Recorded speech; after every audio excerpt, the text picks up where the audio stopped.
ideja është të gjithë duhet jo ta me të vrarë, po nuk duhet të reagojnë vetëm për fëmijën e tyre, duhet të reagojnë për fëmijën e të gjithëve, që kultura të bëhet e përbashkët. Unë duhet të them vetëm diçka në lidhje me të treja shtyllat që unë mendoj se janë të rëndësishme. Jemi ulur nëpër tre këndça këtu. Tre këndçë është shumë i rëndësishëm. Prindi, fëmia dhe mësuesi. Okej? Shoqëria është pak më e gjerë. Ne në të gjitha programet që punojmë në shkolla, punojmë me të treja këto kategori. Tek mësuesi është shumë e rëndësishme që mësuesi të mos trajtohet si një robot i cili bën kurrikulën, futet në klasë, vën nota dhe del nga klasa, por edhe mësuesi të mbështetet e para në mënyrën e dur, financiarisht dhe ekonomikisht, sepse ne i kemi shumë të nëmpaguar mësuesit. E dyta, duke u kujdesur edhe për shëndetin mendor të mësuesve. Nuk është një punë e lehtë ti jesh mësues. Nuk është një punë e lehtë ti jesh mësues. Kjo është jotja Mondi. Kjo është jotja. Po do ta theksosh këtë. Vetëm ma lini pak ta mbaroj. Ma lini pak ta mbaroj. Po ku thu?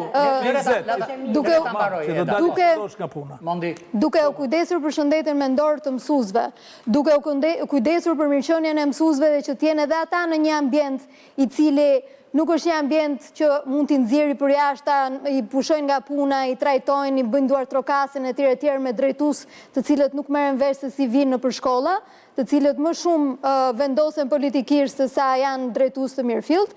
Nga ana tjetër, mësuesi duhet ta ketë komplet karrierën e vet të siguruar edhe të garantuar në mënyrën e dur që edhe ai të jetë i qetë, edhe të ketë gjitha materialet, mos studiojnë nxënësit edhe mësuesit nëpër shkolla të cilat pikojnë akoma, sepse ne nuk jemi vetëm Tiranë, po ka shkolla që shkojmë i rindërtojmë nëpër fshatra, të cilat janë akoma fëmijët thaj nga të ftohtit aty dhe bashkë me mësuesit. E para kjo, pra janë dhe kushtet edhe mënyra si duhet trajtuar mësuesit. Fëmijët duhet të jenë qendra jo vetëm e shkollës, e shoqërisë. Nuk ka një shoqëri të shëndetshme pa fëmijë të shëndetshëm. Në qoftë se ne e humbim fokusin dhe i kthejmë syt nga gjërat të tjera që na duken më interesante apo të rëndësishme, kemi dështuar si shoqëri. Një shoqëri që dhunon fëmijët, një shoqëri që nuk i respekton fëmijët si individët më të rëndësishëm që ne kemi, është një shoqëri e destinuar të dështojë bashkë me shkollën dhe me gjithë sistemet e tjera. Nga ana tjetër, prindi është shumë e rëndësishme që prindi të edukohet dhe të trajnohet në mënyrën e dur se cili është dhe roli i tij për fëmijët. Ne prindrit i lëm vetëm. Nuk ka asnjë mbështetje për prindrit shqiptar sot, të cilët edhe të edukohen se si të edukojnë, nuk e kemi diskutuar kurrë as këtë pjesë.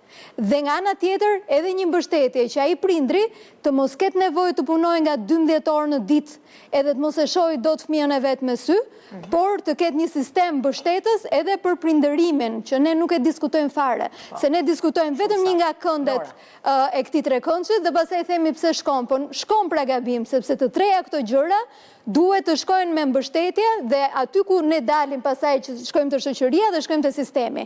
Sistemi është i gjithi, ai që duhet krijojë mbështetje për të treja këto kategori që